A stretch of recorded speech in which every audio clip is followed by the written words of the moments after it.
Bien, je vous propose que nous abordions cette nouvelle séance d'audition. Monsieur le rapporteur, mes chers collègues, nous poursuivons donc les travaux de notre mission d'information sur la révision de la loi relative à la bioéthique.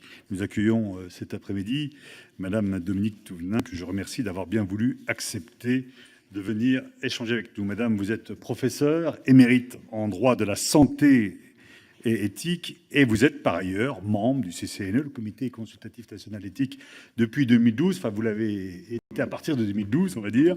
Et donc, les travaux de notre mission d'information abordent plusieurs thèmes de manière très large, tels que le rythme de révision des lois de bioéthique, le don d'organes, la procréation, la recherche ou encore l'intelligence artificielle. Vous le voyez, un champ très large. Nous sommes désireux de recueillir votre regard sur un ou plusieurs de ces enjeux à l'occasion de votre exposé liminaire, et ensuite nous pourrons procéder, si vous en êtes d'accord, à des échanges de questions et de réponses. Ce que je vous propose, c'est donc que vous puissiez dans un premier temps nous exposer votre éclairage, votre vision, qui se poursuivra par un échange. Je vous rappelle également que nos débats sont filmés et enregistrés. Madame la professeure.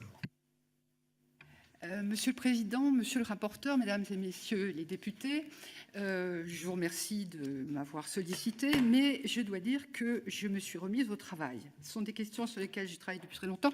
Je voulais simplement vous préciser que je suis professeure de droit privé et de sciences criminelles, et certainement pas d'éthique, donc je suis juriste jusqu'au bout des ongles. Alors, je me suis posé la question de savoir ce que je pourrais éventuellement vous apporter. Et vous pourrez être surpris que je vous propose de revenir en arrière.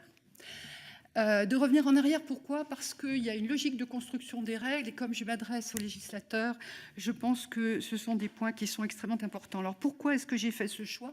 J'ai fait ce choix parce que la manière dont le système français législatif a abordé ces questions est à la fois originale et en même temps d'une très grande complexité, ce qui fait que vous êtes à la fois, je dirais, bordé, et en même temps, ça pose toute une série de questions. Alors, voilà ce que je me propose de faire. D'abord, un rappel historique rapide.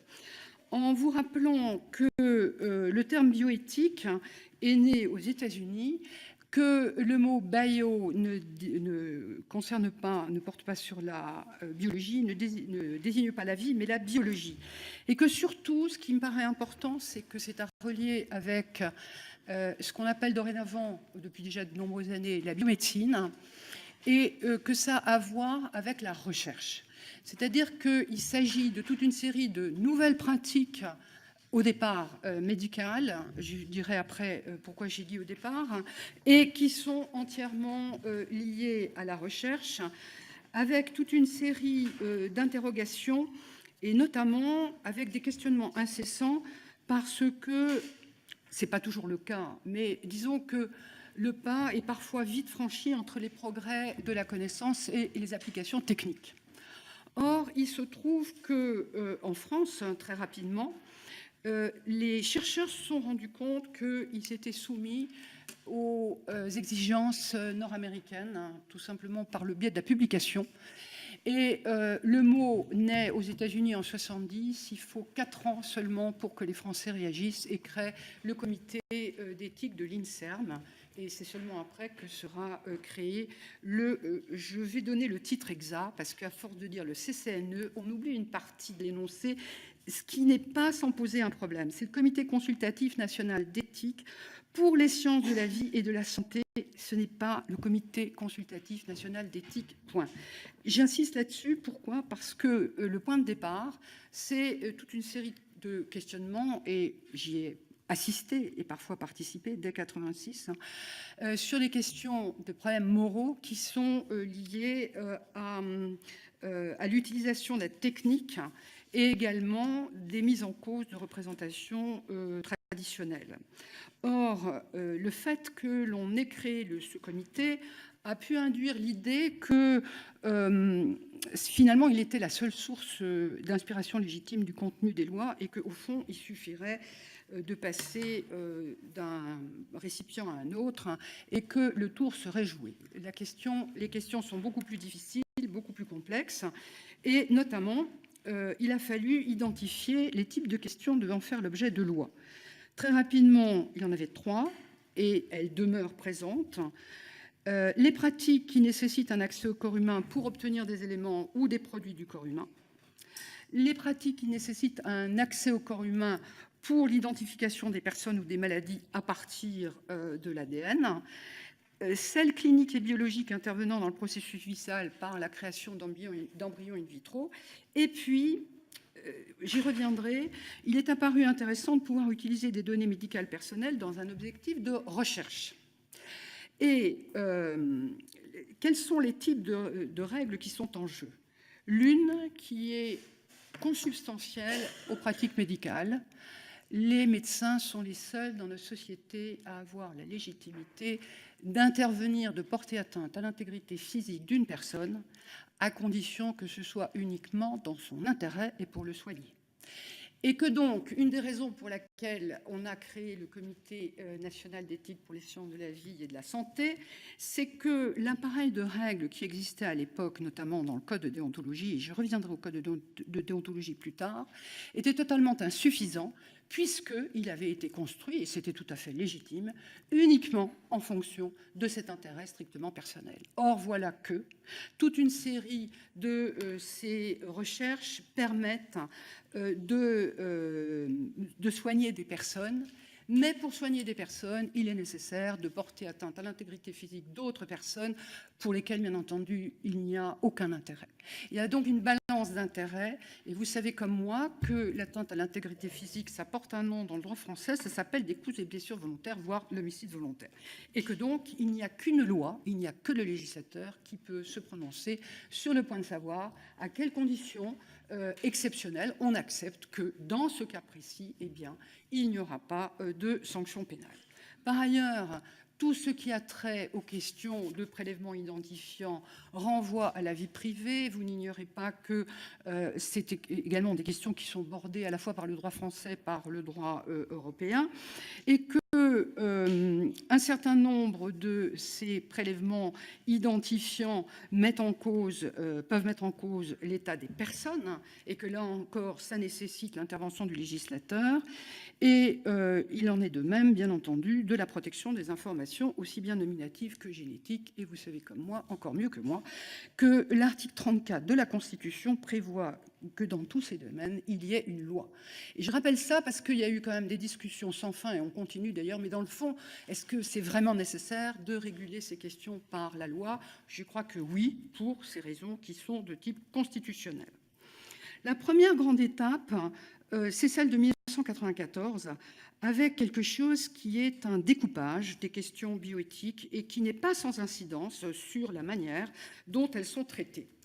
Je vous rappelle que ce qu'on a appelé les lois dites bioéthiques, mais dans l'énoncé de ces lois, le terme bioéthique n'apparaît pas, et vous savez très bien pourquoi. Il y a 3 textes.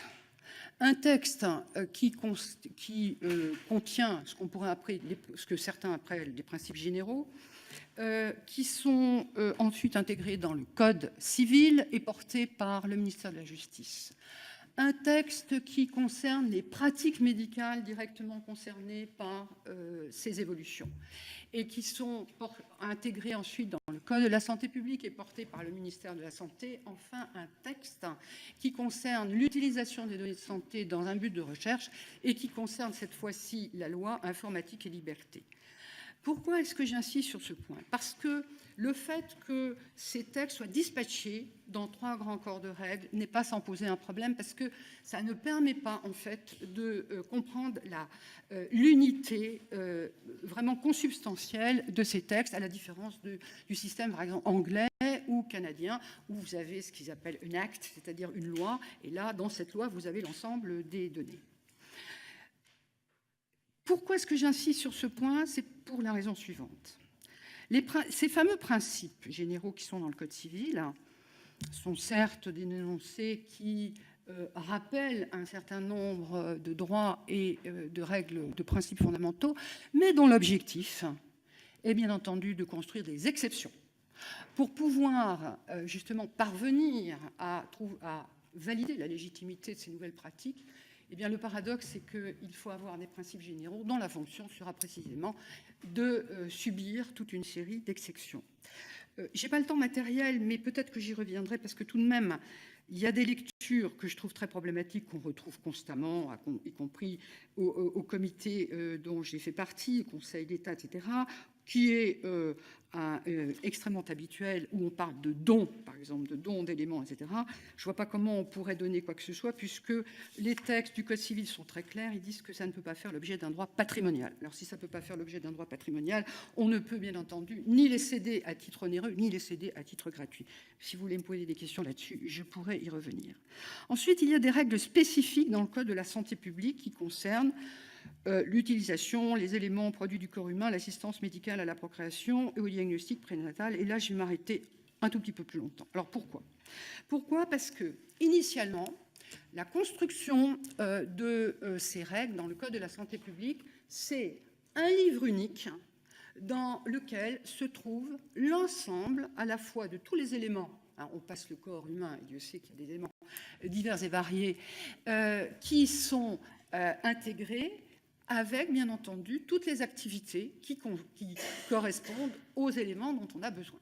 Ce qui fait qu'il n'y a pas de différenciation entre les organes, les éléments du corps humain, le sperme, etc. Et puis, il se trouve que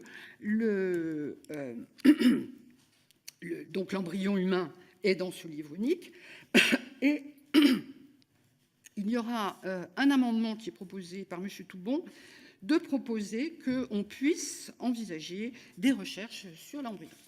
Ce projet de loi arrive devant le Sénat, et là, le Sénat va dire « ça, c'est tout simplement impensable, on ne peut pas mettre sur le même plan ce qui relève des éléments du corps humain utilisables pour des transplantations, etc., avec ce qui permet de faire vivre un enfant. » Et les dispositions relatives à l'embryon humain, à tout ce qui est nécessaire pour faire un éventuel enfant, à l'assistance médicale à la procréation, seront basculées, et c'est très intéressant, dans le livre consacré à l'action sanitaire et médico-sociale en faveur de la famille, l'enfance et la jeunesse.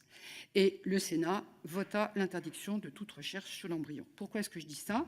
Parce qu'on est toujours avec cette séparation au jour d'aujourd'hui. Mon propos n'est pas de dire qu'elle est légitime ou pas légitime, hein. C'est de constater que ça s'est fait comme ça. Et que depuis lors, il y a bien entendu des focalisations extrêmement importantes. Et puis il reste le dernier texte. Il reste le dernier texte, qui sont donc les règles relatives à l'utilisation des données de santé dans la recherche, et qui vont être intégrées dans la loi informatique et liberté, parce qu'effectivement, c'est tout à fait légitime qu'elles soient là, et qui seront, je dirais, d'une certaine façon, perdues de vue. Hein. Donc, ce sont des éléments qui me paraissent extrêmement importants, à la fois ces deux grands corps de règles, et avec quelque chose qui est, me semble-t-il, absolument essentiel à avoir à l'esprit, c'est qu'il s'agit là d'intérêts qui sont des intérêts contradictoires. L'intérêt de quelqu'un qui est en attente de greffe, c'est bien entendu d'obtenir un greffon. L'intérêt d'une personne sur qui on va le prélever, il n'y en a pas. Et il était extrêmement important que ce soit une délibération politique et sociale qui décide qu'il était légitime et que c'était tout à fait acceptable. Mais pourquoi est-ce que j'insiste là-dessus ? J'insiste là-dessus parce que c'est une de mes hypothèses. Compte tenu de la construction historique de la médecine, le médecin est focalisé sur l'intérêt de la personne qu'il soigne, et c'est tout à fait légitime et d'ailleurs très réconfortant. Je ne suis pas persuadée que ce soit si simple que ça d'avoir à gérer des intérêts contradictoires. Et je crois que c'est extrêmement important d'avoir à l'esprit que ce sont des questions qui sont tout à fait centrales. On arrive à la loi relative à la bioéthique. Pourquoi je l'évoque ? Juste sur un point.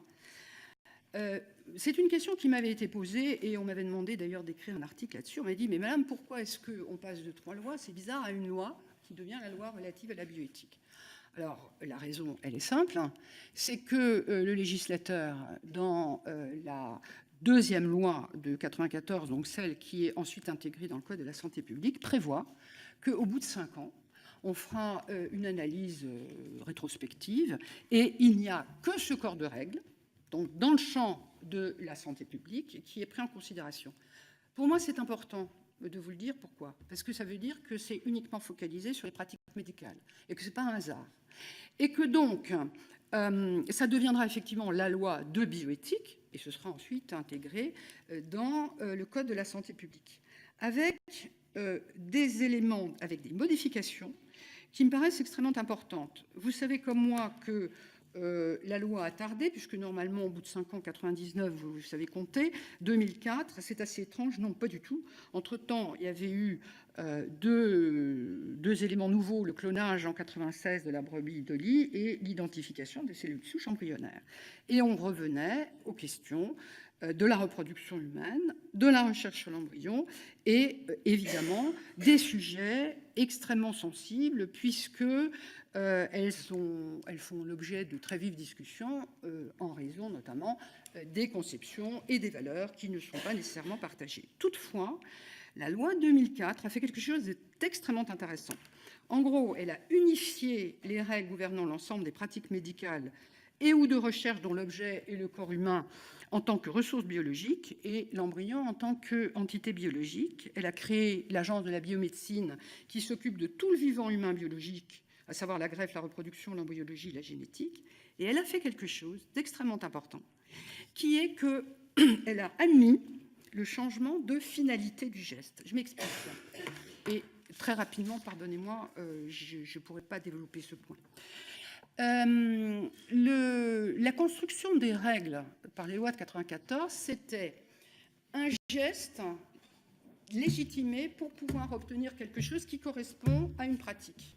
Et puis on se rend compte que, eh bien, ça serait quand même intéressant, par exemple,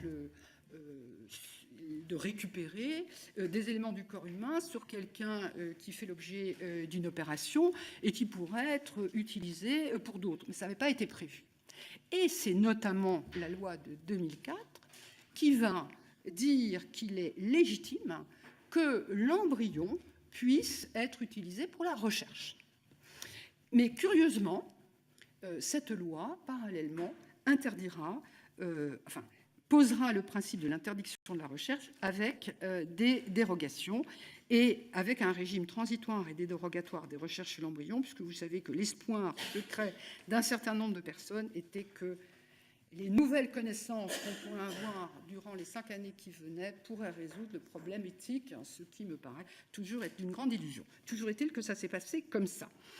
Et comme il y avait un régime transitoire et dérogatoire et que la date limite c'était 2011, on arrive à la 3e loi.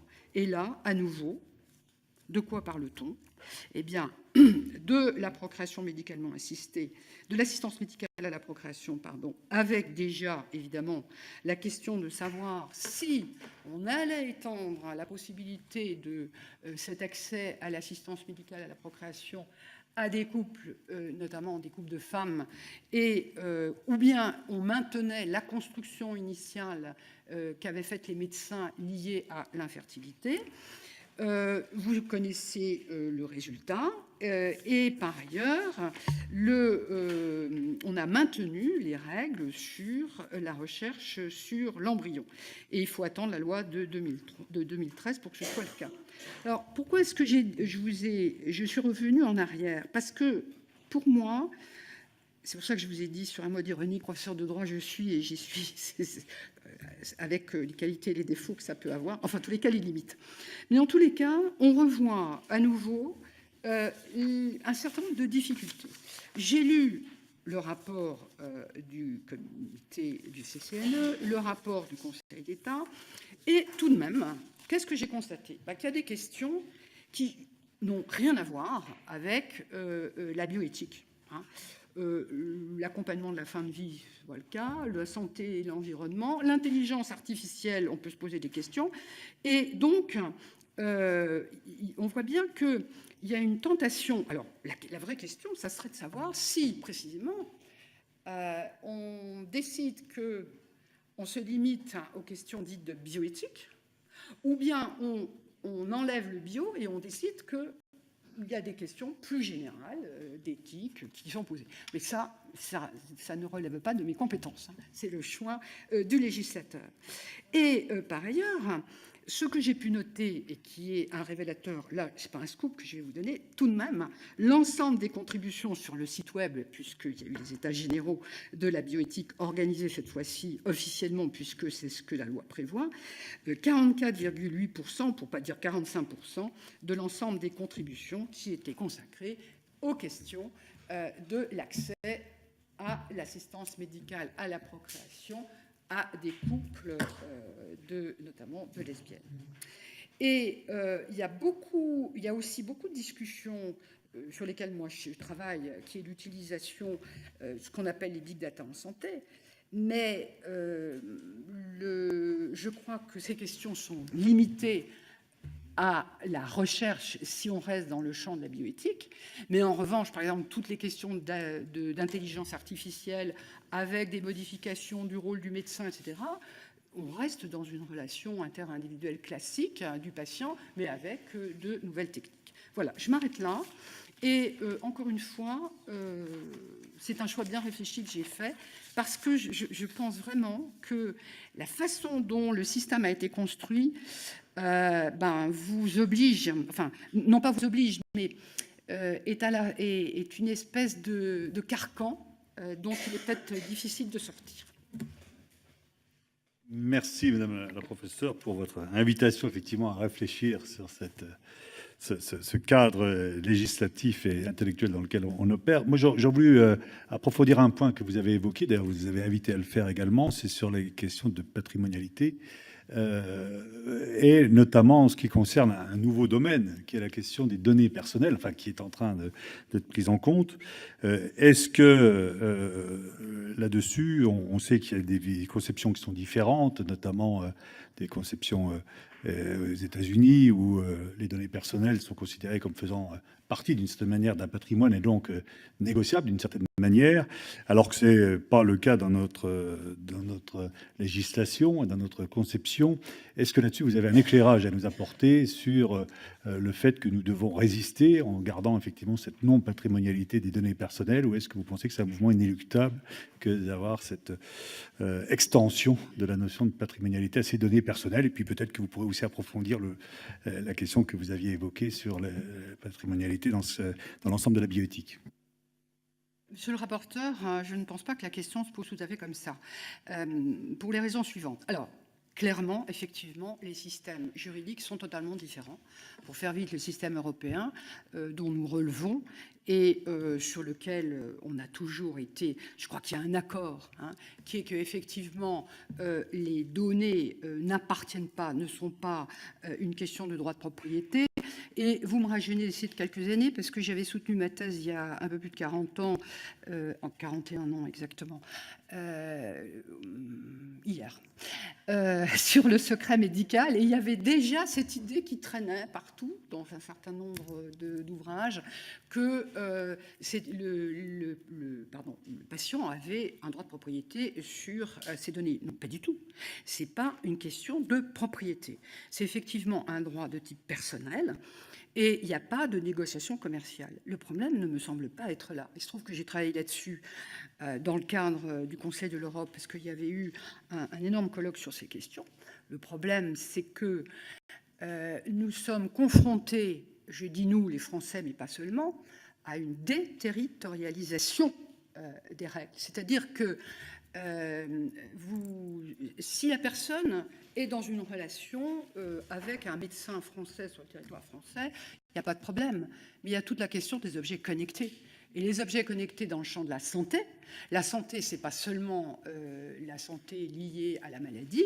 Et là, écoutez, ce sont ce qu'on appelle les GAFA qui sont dominantes. Et c'est les règles du droit américain qui s'appliquent. Et je pense que on a complètement loupé le coche. C'est raté. Moi, je ne vois pas bien comment on va sortir de ça. Et en revanche, il y a une vraie question. La vraie question, c'est quelles sont les possibilités d'une personne pour essayer de récupérer ces informations, ces données sur le territoire américain. Alors, je suppose que vous êtes comme moi, toutes et tous, vous utilisez Internet. Alors, je ne sais pas si vous avez déjà fait l'expérience d'essayer de lire les 50 pages d'indications et tout. Donc, je pense que le problème, il est là. Merci, professeur. Notre rapporteur, Jean-Louis Touraine. Merci, Monsieur le Président. Deux remarques et puis trois très brèves questions. Alors, deux courtes remarques. Comme vous, je croyais que le terme de bioéthique était dû à un médecin américain tout de suite après le milieu du XXe siècle, même si on sait que, bien sûr, ça a été nourri déjà au moment du procès de Nuremberg. Mais on nous a présenté, il y a 1 ou 2 semaines, un auteur allemand qui parlait au début du XXe siècle de bioéthique avec un carré. C'est pas des questions de paternité que je veux évoquer, c'est le fait qu'à l'époque-là, début du XXe siècle, évidemment, la biologie n'était pas ce qu'elle est devenue. Donc à ce moment-là, c'était une vision très extensive. Donc on est toujours en train de naviguer entre la vision très réduite biologie ou la vision plus large, tout ce qui touche un peu les sciences du vivant. Bon, c'est un point accessoire. Deuxième remarque aussi, je sais votre dénonciation fréquente et souvent justifiée d'un pouvoir de décision un peu excessif des médecins français. Et ce pouvoir est par d'autres appelé paternalisme médical. Bon, il est clair que l'évolution est vers la réduction de cet abus de pouvoir et l'appropriation par les malades, par les patients, de l'exercice de leur propre choix de leur destinée. Pour l'instant, rien n'est organisé. Il y a la loi des droits du malade, mais comment remplacer l'ancien système qui avait les défauts qui ont été mis en relief et que vous-même dénoncez, mais par quoi et comment le remplacer? Parce que pour l'instant, on est un peu dans cet entre-deux dont on voit parfois les difficultés. Alors, 3 questions. Oui, il faut une loi en France. Tout à fait, vous avez raison. Et c'est différent des systèmes jurisprudentiels de certains pays anglo-saxons. Mais vous en avez bien dit les obligations. Maintenant, est-ce que cette loi doit, comme le demandent certains, rester assez stable et n'être l'objet d'analyse que quand il y a un problème qui se pose sur une question ou l'autre? Ou faut-il, comme nous le suggérons avec le président, qu'il y ait une révision périodique? Et cette fois, plutôt que, selon la dernière mouture qui était un compromis de 7 ans, une fois par mandat, c'est-à-dire une fois tous les 5 ans, qu'il y ait l'évaluation sur l'ensemble des questions de bioéthique pour savoir ce qui doit être corrigé. Donc, la révision périodique êtes-vous favorable? Et nous, dans notre réflexion, sans trahir la réflexion de M. Breton, il nous semblait même qu'il faudrait qu'il y ait une instance permanente au Parlement permettant tout le temps que ceci soit l'objet d'analyse pour qu'une fois par an, un rapport soit présenté au Parlement et que ne se démobilisent pas les différentes structures de bioéthique dans les espaces, par exemple, régionaux. Deuxième question. Vous avez parlé de la recherche sur l'embryon et sur les cellules souches embryonnaires. Cette recherche sur les cellules souches embryonnaires est rendue nécessaire par le fait qu'elles sont en fait différentes. On s'en rend compte chaque jour de ce qu'on appelle les cellules iPS, c'est-à-dire les cellules reprogrammées, dont à un moment donné, certains espéraient que ces cellules issues de cellules adultes et reprogrammées en cellules embryonnaires pourraient se substituer aux cellules embryonnaires. En fait, il n'en est rien, et donc la recherche sur cellules embryonnaires a toujours sa nécessité. Mais au total, la recherche sur l'embryon était très bridée en France, puisqu'il y avait une interdiction, comme vous l'avez rappelé, assortie de dérogation. Aujourd'hui, il y a une autorisation, mais soumise à une autorisation de l'Agence de biomédecine. Et certains chercheurs estiment que c'est beaucoup plus bridé que dans d'autres pays de même niveau de développement. Certains vont même jusqu'à dire comment se fait-il que la recherche sur l'embryon humain soit infiniment plus difficile et plus bridée que la recherche sur le nouveau-né humain. Et ceci aboutit à une non-progression de l'amélioration des conditions de la PMA, dont on sait qu'elle ne réussit que dans un pourcentage encore faible de cas, en définitive, enfin modéré de cas, et une non-progression de la prévention de certaines pathologies chez la mère comme chez l'enfant. Et donc, seriez-vous favorable à ce qu'à l'avenir, il y ait une recherche sur l'embryon qui s'inspire des mêmes conditions que la recherche sur le nouveau-né, c'est-à-dire, bien entendu, une protection, bien entendu, des autorisations, mais pas une frilosité très particulière attachée à l'embryon plus qu'à tout être humain, fût-il un mineur. Dernière... Non, enfin, j'ai encore 2 questions. Pas le don. Vous dites qu'il ne faut pas le don, enfin que le terme don est inapproprié.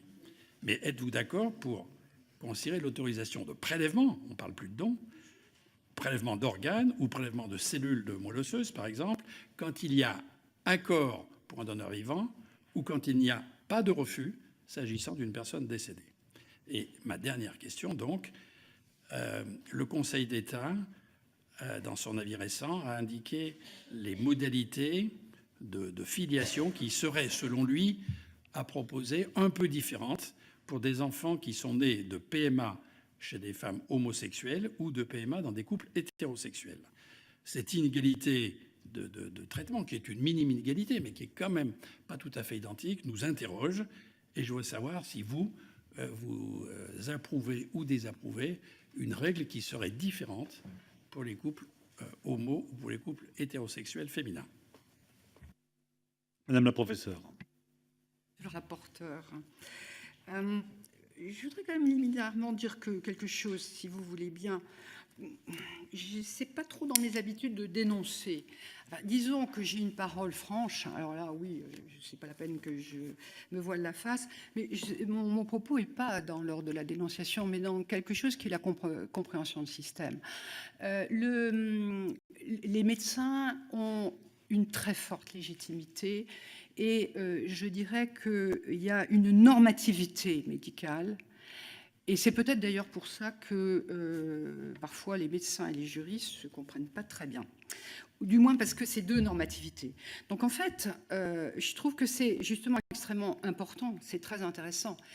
Et peut-être que j'y reviendrai. Donc je ne suis pas dans la dénonciation, me semble-t-il. Alors, la première question, si j'ai bien retenu ma leçon, reporte sur la recherche sur l'embryon. Bon, la raison pour laquelle la législation est dans cette situation, elle est extrêmement claire. J'ai écrit plusieurs fois là-dessus, je peux vous communiquer ce que j'ai rédigé, parce que ce que j'ai fait, c'est de reprendre tous les travaux parlementaires, parce que j'attache beaucoup d'importance à ce genre de lecture, parce que ça permet de comprendre ce qu'il en est. La raison pour laquelle le Sénat a dissocié, c'est pour ça que j'ai insisté là-dessus, toutes les règles ayant trait à la reproduction humaine, à commencer évidemment par l'embryon, dont la particularité, c'est qu'il est in vitro et non pas in vivo, et donc son extériorité a focalisé évidemment un certain nombre de fantasmes, voire et aussi de critiques, c'est que les raisons qui ont toujours été affichées par ceux qui ont fait ça, c'est très clair. On ne doit pas assimiler l'embryon humain à un élément du corps humain. Pourquoi ? Parce qu'il est destiné à devenir un enfant. Ensuite, qu'est-ce que vous avez derrière ? Vous avez derrière des conceptions que l'on connaît, qui sont discutées depuis le texte sur la loi sur l'IVG de 1975, qui est que, puisque l'embryon est un être en devenir, alors il ne devrait pas y avoir de distinction entre cet être en devenir et l'être humain. Et je vous rappelle que du point de vue juridique, il n'y a d'être humain et de personne humaine qu'autant que cette personne est née. Donc, le problème, il est là. Après, il y a les représentations qui sont diverses et variées, qui est on va détruire, ce qui est le cas effectivement dans un certain nombre de recherches, on détruit l'embryon, donc on détruit l'enfant potentiel, et nous sommes dans une démocratie, il n'y a pas du tout d'obligation. Il y a des possibilités qui sont offertes aux couples, il y a des couples qui effectivement acceptent le transfert de leurs embryons pour la recherche. Donc moi je crois que l'intérêt de la dernière loi, c'est d'avoir enfin autorisé la recherche, puisque la raison pour laquelle le choix politique qui était celui de la droite, des sénateurs d'abord ayant celui de la droite, puisqu'il y a eu chaque fois des changements de majorité parlementaire au moment des discussions de ces lois de bioéthique, c'était extrêmement clair. C'était de faire en sorte que la recherche apparaisse comme illégitime. Et l'enjeu, moi je les ai vus défiler, les chercheurs, et puis j'en connais un certain nombre, l'enjeu pour eux était très important. C'est que si on dit d'emblée que la recherche est autorisée, c'est quelque chose de légitime. Derrière, il y a une légitimité. Alors maintenant, il y a autre chose. Il y a effectivement les conditions. Alors, je suis incapable, parce que je n'ai pas fait la comparaison, de dire ce qu'il en est de la différence entre les modalités, par exemple, anglaises, qui sont effectivement très compréhensives, et les modalités françaises. Mais au moins, a-t-on affaire à une autorisation. Alors maintenant, puisque vous avez évoqué la question des recherches qui sont faites non pas sur la question de l'utilisation éventuelle des cellules souches, ce qu'on peut en faire, etc., mais sur l'amélioration de l'assistance médicale à la procréation, puis-je me permettre de vous suggérer de faire quelques modifications dans les derniers énoncés qui ont été votés, qui sont d'une absurdité totale. Je m'explique. Alors, j'ai pris le soin de prendre le texte parce que plus aberrant que ça, je meurs. Donc, il se trouve que initialement, il y avait à la fois des dispositions sur les recherches sur l'embryon et sur les études. Différence entre les deux, recherche, on intervient sur, études, on regarde. Donc on ne touche pas, c'est de l'observation. Et puis, à l'occasion du vote de la loi 2013, on fait sauter les études. Qu'est-ce que ça devient ? On ne sait plus. Donc, qu'à cela ne tienne, dans le cadre du vote de la loi du 26 janvier 2016 sur le système français de santé, un député, alors je ne sais plus lequel, j'ai oublié, propose un amendement, et l'amendement, je vous le lis, intégré dans les textes sur la recherche sur l'embryon. Et en France, on distingue bien l'embryon de la recherche impliquant la personne humaine. Je répète ce que j'ai dit, pardonnez-moi, ça, c'est pas le choix du législateur, c'est quand même des règles juridiques acquises depuis le Code civil. C'est-à-dire qu'il n'y a de personne juridique et humaine qu'à partir du moment où la personne est née. Il n'y a qu'une exception, dans le cadre, vous le savez, de la transmission des biens à cause de mort. Si la femme est enceinte, on va postuler que cet enfant a une existence juridique et pourront donc revendiquer une partie de l'héritage à condition qu'il naisse vivant et viable. C'est la seule exception.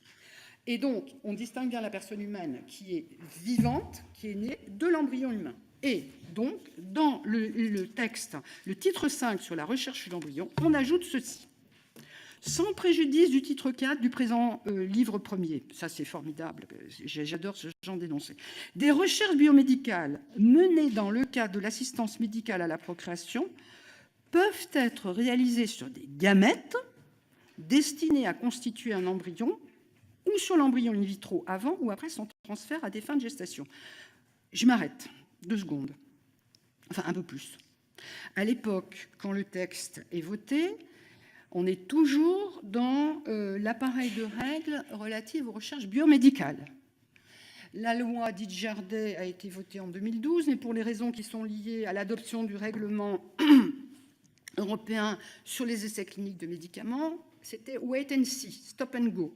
Alors après, on va arriver à un nouveau corps de règles qui s'appelle recherche impliquant la personne humaine. Donc comment peut-on imaginer sérieusement que dans un énoncé d'ensemble de règles relatives à la recherche sur l'embryon, on nous explique que des recherches impliquant la personne humaine, c'est-à-dire elle est née, puissent être réalisées sur des gamètes. Donc ça ne va pas du tout. Donc les malheureux chercheurs, à commencer par Philippe Joannet, que je connais bien et qui m'a dit « Dominique, est-ce que vous pourriez m'aider ? Je ne comprends plus rien, c'est épouvantable. » Et tout le monde s'arrache les cheveux, parce qu'au jour d'aujourd'hui, ça donne ça. Il y a la recherche la recherche sur l'embryon qui relève de l'agence de la biomédecine, et il y a ce machin, que je ne sais pas nommer juridiquement, qui est une espèce d'oxymore, qui relève des recherches impliquant la personne humaine et qui donc, cette fois-ci, vont devant l'Agence de sécurité des produits du médicament et des produits de santé. Alors, pourquoi il faut que vous fassiez quelque chose là, hein, parce que c'est pas possible. Parce que j'ai appelé Laure Coulombelle en lui disant explique-moi, je comprends pas. Alors elle me dit moi non plus je comprends pas. Parce que tout de même il y a quelque chose qu'on comprend bien toutes les deux, c'est que lorsque l'embryon est transféré, il va devenir éventuellement un enfant. Alors, s'il devient éventuellement un enfant potentiel, ça porte un nom, hein. Ça s'appelle une femme enceinte. Et alors, femme enceinte, c'est des dispositions juridiques qui sont justement dans les règles impliquant la personne humaine. Et si vous voulez, je suis prête à vous aider, parce que là, il faut sortir de ça, c'est pas possible, quoi. C'est absolument n'importe quoi, hein. C'est-à-dire qu'il y a un mélange des règles sur les personnes humaines, donc qui sont, comme vous et moi, vivantes, hein, qui existent, versus l'embryon. Voilà. Alors ensuite, l'histoire de l'autorisation.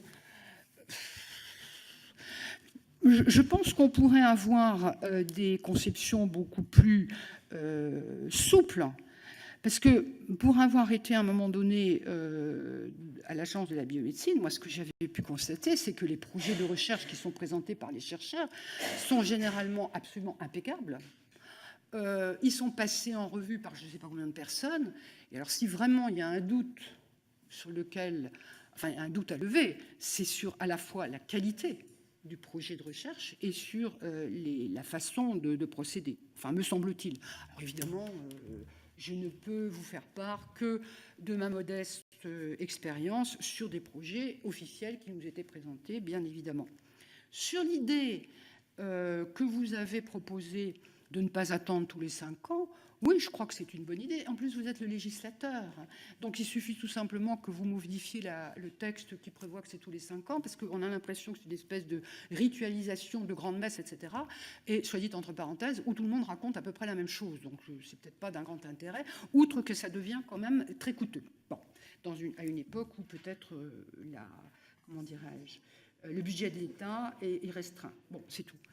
Sur la filiation, alors, enfin, je ne comprends pas. Ce n'est pas pensable que le statut juridique d'un enfant varie avec sa reproduction. Alors, ça me permet d'ailleurs au passage de rappeler que la reproduction humaine, ce n'est pas la même chose que la filiation. Alors, il y a une catégorie de personnes qui ont toujours fait des travaux tout à fait remarquables sur ces questions, sont les ethnologues et les anthropologues qui, eux, n'ont jamais confondu les deux. Bien sûr que pour qu'il y ait une filiation, il faut qu'un enfant se reproduise, mais la reproduction humaine et la filiation.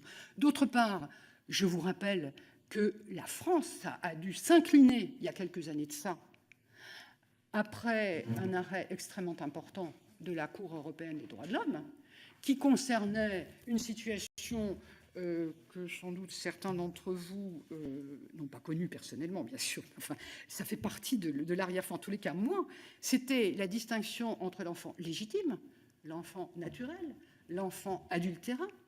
Et pourquoi qu'est-ce qui s'est passé ? À un moment donné, une jeune femme, à l'occasion d'un héritage, et qui est un enfant adultérine de je ne sais plus qui, en tous les cas de la personne qui était décédée, soit sa mère, soit son père, je ne sais plus, a estimé qu'elle faisait l'objet d'une discrimination. Et la question est allée devant la Cour européenne des droits de l'homme, et vous savez que dans un certain nombre de cas, la Cour impose aux États de modifier leur législation. Et donc, vous savez que dans la terminologie, il n'y a plus de différenciation entre enfant naturel, enfant, etc. Je ne vois pas comment on pourrait, dans ce contexte, imaginer que ces enfants-là aient une filiation différente. C'est tout simplement impensable. Et puis, non seulement c'est impensable, mais compte tenu du fait que la France a adhéré à la Convention européenne des droits de l'homme, ce n'est pas juridiquement possible. Est-ce que j'ai répondu peut-être l'aspect patrimonial, le don, etc. Oui. Je dis simplement que les textes, ils sont d'ailleurs très bien écrits. C'est pas toujours le cas, mais celui-là est très bien écrit. Je l'avais, comme je voulais absolument le citer, non, alors c'est toujours, excusez-moi, bon, je vous le dis de mémoire. Comme tous ces textes sont des textes qui légitiment des pratiques médicales, donc des gestes. Donc, ce sont les médecins, les chirurgiens et spécialistes, compte tenu de leurs compétences tout à fait spécifiques, qui sont en mesure d'aller prendre les organes. Donc, quand on est sur une logique de droit pénal, atteinte à l'intégrité physique de la personne, c'est bien entendu celui ou celle qui fait le geste qui pourrait être en difficulté. Et donc, l'énoncé juridique est construit à partir de celui ou de celle qui fait le geste. Donc, l'énoncé juridique, qui a très peu changé d'ailleurs depuis la première loi qui est celle de 1976, décrit le prélèvement d'organes et fixe les conditions juridiques de ce prélèvement d'organes. Et il dit que le prélèvement d'organes sur une personne décédée est possible dès lors que de son vivant, la personne n'a pas exprimé de refus. Je m'arrête. Donc, premièrement, c'est bien un prélèvement. Deuxièmement, ça risque pas d'être un don pour plusieurs raisons. Faire parler les morts, vous m'expliquerez comment on fait. Ensuite, bien entendu, ce n'est pas, contrairement à la présentation habituelle qui est faite, j'y reviendrai, parce que c'est aussi à prendre en considération avec sérieux ce que je fais par ailleurs, même si je suis critique. Ce n'est évidemment pas un consentement présumé, pour une raison très simple, c'est qu'en droit français, le consentement ne se présume pas. Le consentement, il est fondé, c'est quoi? C'est l'expression de la volonté. Donc, quand la personne n'a rien dit, on n'en sait rien. En revanche, de quoi s'agit-il? Il s'agit d'un droit d'opposition. Et le droit d'opposition, c'est quelque chose qui existe dans plusieurs autres cas de figure et qui a une particularité qui est que le droit d'opposition est bien entendu fondé sur l'expression de la volonté, mais, il y a un mais et qui est détail, c'est que c'est un système qui est facilitateur pour celui qui doit faire la démonstration que la personne ne s'est pas opposée. Et c'est facilitateur, pourquoi? Parce que ça pèse sur l'individu. Et rares sont les individus qui vont s'opposer. Donc, ce que l'on est autorisé à dire, c'est que lorsque la personne ne s'est pas de son vivant opposé, alors le prélèvement est licite. Et pour la petite histoire et vous faire sourire, éventuellement, à l'époque, c'était l'Établissement français des greffes. L'Établissement français des greffes, chaque année, finançait un certain nombre de travaux de recherche et on avait lancé un sur le thème justement du consentement présumé. Et j'avais donc présenté un projet d'analyse en disant, écoutez, je prends au sérieux votre demande et voilà ce que je vous propose, c'est de faire une analyse de ce que sont les présomptions dans le système français et de vérifier s'il s'agit de ça. J'ai donc balisé tout le système juridique des présomptions qui, soit dit entre parenthèses, se trouve dans le Code civil. Et donc, j'ai donc fait la démonstration qu'il ne s'agissait pas d'une présomption. J'ai expliqué pourquoi. J'ai dit que c'était un droit d'opposition. Et j'ai dit que ce qui serait judicieux, c'est qu'on fasse une communication réaliste qui consisterait dans l'ensemble de la population française à dire « Mesdames et messieurs, voilà, vous êtes titulaires du droit de vous opposer. Sachez que si vous ne vous opposez pas, alors un prélèvement sera possible. » Évidemment, ce genre de démarche n'est pas, entre guillemets, très vendeur. Et ça m'avait... Donc, je vous rassure, l'étude que j'ai faite est allée directement à la corbeille, n'a jamais été publiée, alors que j'ai fait une analyse en reprenant tout le système depuis le départ et depuis les règles qui sont celles du 19e siècle. Et ma critique n'était pas du tout de dire « ça ne devrait pas exister », mais de dire comment voulez-vous faire face avec réalisme à une situation si vous utilisez des analyses qui sont à côté de la plaque. Et j'ai sorti ça c'est suisse. J'avais travaillé avec les Suisses à un moment donné, et les documents qu'ils distribuent, alors il est ancien, je n'ai pas vérifié s'ils avaient modifié. En cas de décès, j'autorise qui de droit à prélever sur mon corps tous les organes pouvant être transplantés. Donc voilà la réalité. La réalité, c'est effectivement Alors là, ici, c'est un consentement express, hein, mais il s'agit bien d'autoriser un prélèvement et d'arrêter de dire qu'on donne. Pourquoi? Parce qu'on englue les gens dans un discours de générosité. Ce n'est pas un problème de générosité. Quand les gens discutaient avec un certain nombre de personnes, et vous verrez avec votre entourage, qu'est-ce que les personnes n'osent pas dire? C'est horrifique, tout simplement. Hein, c'est que l'idée qu'on aille prendre, etc., toute une série d'organes, d'abord les leurs, et puis c'est évidemment la famille qui est confrontée. Donc c'est là-dessus qu'il faut travailler, pas sur la générosité. C'est à côté de la plaque. Voilà. Merci. Je vous propose donc que nous puissions procéder à des questions. Donc je vais donner la parole tout à l'abord à Caroline Janvier, à Annie Vidal et à Guillaume Chiche.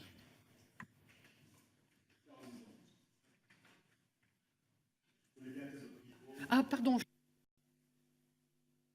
Merci, Monsieur le Président. L'accès au corps humain est réservé aux médecins dans le but de soigner un être humain. Vous constatez cependant que la recherche médicale vise un autre objectif, car comme vous le rappelez dans l'un de vos articles, la médecine expérimentale vise la compréhension des règles du vivant et non la guérison d'une personne unique en son genre. Notre modèle français de bioéthique est caractérisé depuis 1994 par le respect du corps humain. Le rapport de synthèse des États généraux de la bioéthique élaboré par le CCNE rappelle par ailleurs l'attachement de nos concitoyens à ce principe. Au-delà des problématiques spécifiques de la recherche, quelles sont les remises en cause que vous identifiez aujourd'hui à ce principe du respect du corps humain? Dans quel domaine ce respect du corps humain et plus largement le principe d'indisponibilité du corps sont-ils le plus contestés? Enfin, pensez-vous qu'il existe aujourd'hui un risque de commercialisation du corps humain, de ces éléments ou ces produits en France? Je vous remercie. Merci. Annie Vidal. Merci. Merci, Monsieur le Président. Merci, Madame, pour votre exposé. Vous avez pu vous exprimer à diverses reprises sur le terme bioéthique et sur ce que sujet veut dire de notre société. Ainsi, alors que les domaines traités sont confrontés à des valeurs contradictoires, la bioéthique, je cite, interroge sur l'acceptabilité sociale que les progrès rendent possible. Si la pratique médicale se doit de respecter la dignité de l'individu, et elle le fait, elle doit aussi faire face à l'évolution rapide de la science, à celle des demandes et attentes des patients, mais aussi à la nécessité de conduire la recherche. Dès lors, sur la recherche des cellules souches embryonnaires, comment pouvons-nous concilier tous ces points et pouvons-nous envisager, proposer un encadrement différent de l'encadrement actuel? Est-il souhaitable, pour permettre au plus grand nombre de cellules d'être effectivement utilisées, d'en limiter le nombre, de l'encadrer, de manière à ce que le plus grand nombre soit utilisé pour la recherche et pouvoir ainsi limiter, voire éteindre, le nombre de cellules surnuméraires qui sont appelées à la destruction? Je vous remercie. Merci. Guillaume Chiche. Merci, Monsieur le Président. Madame Touvenin, j'aurais une question quant à votre qualité de membre du CCNE 2012-2016, et plus précisément sur les travaux qui ont été réalisés sur les thématiques de filiation et de procréation.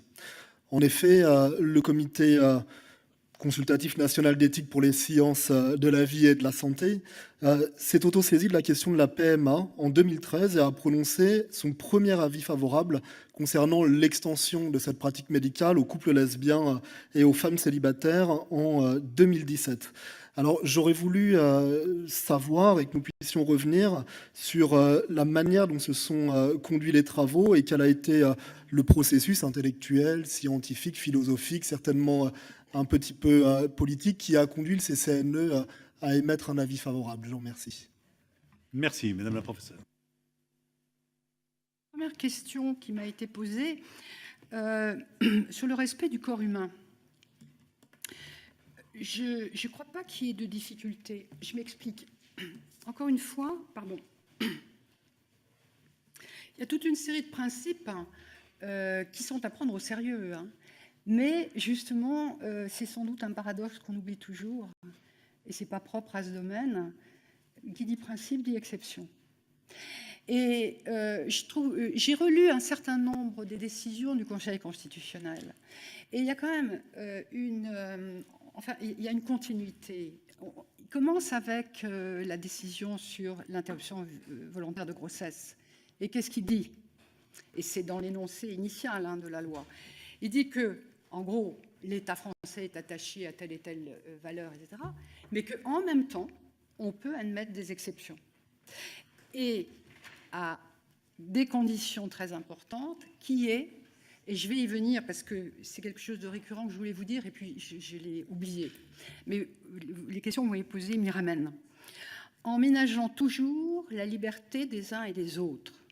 En aucun cas, une femme ne sera tenue d'avorter.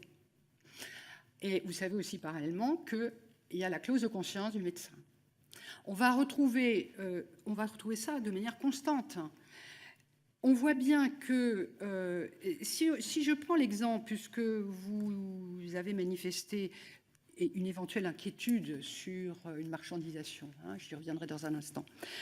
Si on revient au prélèvement d'organes sur les personnes décédées, sur les personnes vivantes, on voit bien qu'il y a des transactions d'intérêt qui se font de la façon suivante. Lorsque la personne est décédée, on va considérer que la protection qui lui est due, je ne parle pas du respect, il y a toujours le respect du corps humain, c'est très important, qu'il est possible de ne reconnaître qu'un droit d'opposition, ce que l'on ne fera pas si la personne est vivante. Et on ne pourra pas l'y obliger. Alors après qu'elle soit l'objet de pression intrafamiliale, etc., ça existe. Je veux dire, sur la construction, il y a toujours le ménagement de la liberté. Sur la recherche sur l'embryon, c'est la même chose. Aucun couple n'est tenu.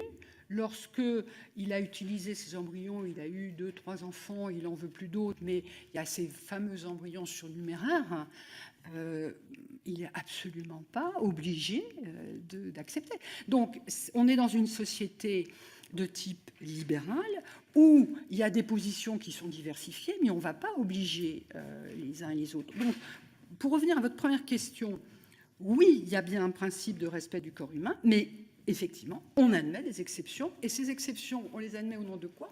Au nom des intérêts des autres.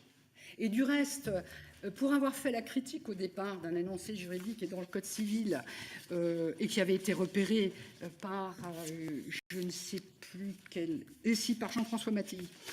Du coup, on s'était empressé de modifier l'article 16.3 du Code civil, initialement qui disait « Il ne peut être porté atteinte à l'intégrité du corps humain qu'en cas de nécessité médicale pour la personne. » Point.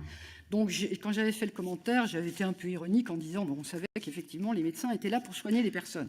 Donc, en 2004, on a voté ou à titre exceptionnel dans l'intérêt thérapeutique d'autrui. Donc, les choses sont extrêmement claires. Sur la question de ce qu'on appelle l'indisponibilité, effectivement, le corps humain ne fait pas partie du patrimoine. Autrement dit, le patrimoine, c'est quoi? C'est un actif et un passif. Donc, le corps humain ne rentre pas dans ce patrimoine. Et c'est pour cette raison que j'ai toujours dit qu'on ne pouvait pas en faire le don, tout simplement. Parce qu'il y a la transmission à titre onéreux, mais aussi à titre gratuit. En France, madame, je dis bien en France, je ne crois pas du tout que nous ayons à craindre quelque chose qui serait effectivement des formes d'achat. Pour quelle raison? Vous avez bien compris que ces prélèvements sont de véritables interventions chirurgicales et que lorsque quelqu'un vient de décéder, que par ailleurs les conditions médicales sont remplies et qu'on peut envisager des prélèvements, ces prélèvements des reins, prélèvements du cœur, prélèvements, etc. Donc ça veut dire mobilisation de plusieurs équipes. Et très sincèrement, imaginons que j'ai une difficulté quelconque rénale et que je connaisse quelqu'un de plus jeune, même si je lui faisais la proposition aberrante et qui ne me passerait même pas par l'esprit, mais c'est juste un cas de figure, de lui acheter un rein, je ne vois pas trop qui pourrait réaliser le prélèvement. Je parle de la France. Clairement, dans d'autres pays, ce n'est pas du tout le cas. Est-ce que j'ai répondu à votre question? Alors, sur la question, madame, du champ de la bioéthique et de la recherche, je ne vois vraiment pas ce qui vous empêcherait de modifier les règles et de les rendre beaucoup plus larges, parce que là aussi, pour pouvoir utiliser ces embryons, il faut l'accord du couple qui est à l'origine de l'embryon. Donc on ne va pas aller obliger. En revanche, vous n'empêcherez pas tous ceux qui, pour X raisons, considèrent clairement qu'il ne doit pas y avoir de césure entre l'embryon, le fœtus et l'être humain parce qu'il est en marche, si j'ose dire, il est en développement, d'avoir une autre opinion, mais on ne va pas les y obliger. Et là, vous posez une question centrale à laquelle, quand j'étais membre du Comité national d'éthique, nous avons été constamment confrontés. C'est-à-dire que vous avez, pour faire vite, deux grandes positions. C'est, depuis l'éternité, on a toujours fait comme ça, et donc, si jamais on modifie un quart d'un petit morceau de doigt de telle ou telle pratique sociale, c'est la civilisation qui s'écroule. Et, bien évidemment, puisque je pense que la civilisation va s'écrouler, je vais l'imposer à tous les autres. Versus, position qui est une position compréhensive dans une société démocratique comme la nôtre, qui est qu'on peut admettre qu'il y ait des positions diversifiées et qu'on n'obligera jamais quelqu'un à suivre des couples d'homosexuels, etc. Mais que les en empêcher au nom d'une représentation de la société qui serait immuable n'est pas pensable. Donc, ce qui est derrière, c'est des conceptions de la société qui sont effectivement diversifiées et des conceptions que je qualifierais de beaucoup plus compréhensives que d'autres. Voilà. Et ça me permet, monsieur le député, de répondre à votre question. Alors, que s'est-il passé? Alors, en fait, le comité s'est saisi de ces questions parce qu'il avait été saisi au départ de l'autoconservation. Il y avait l'autoconservation Pardon?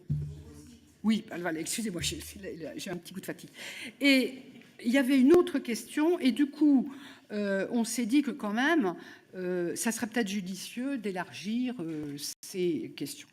Alors, il y a eu 2 temps, monsieur, puisque vous voulez tout savoir, mais je ne dévoilerai pas. Il y a eu 2 temps. Il y a eu le temps où il y avait parmi nous des philosophes qui défendaient cette idée que depuis le début de l'humanité, on avait toujours fait comme ça et que donc il fallait rien modifier, versus, etc. Et puis après, il y a eu un changement avec l'arrivée de Jean-Claude Amezen, alors, qui a proposé un choix qui, en ce qui me concerne, me paraît bien meilleur. Je vais vous dire lequel. J'avais été assez critique pendant longtemps vis-à-vis des avis du comité qui, soi-disant, faisaient de l'éthique et s'appuyaient toujours sur le droit pour expliquer que tout était interdit. Transformaient le droit en autant d'interdits, ce qui est quand même une vision du droit assez bizarre. Et parce que c'est une façon de conforter la position morale. Et ce qu'a impulsé Jean-Claude Amezen, c'est une autre idée.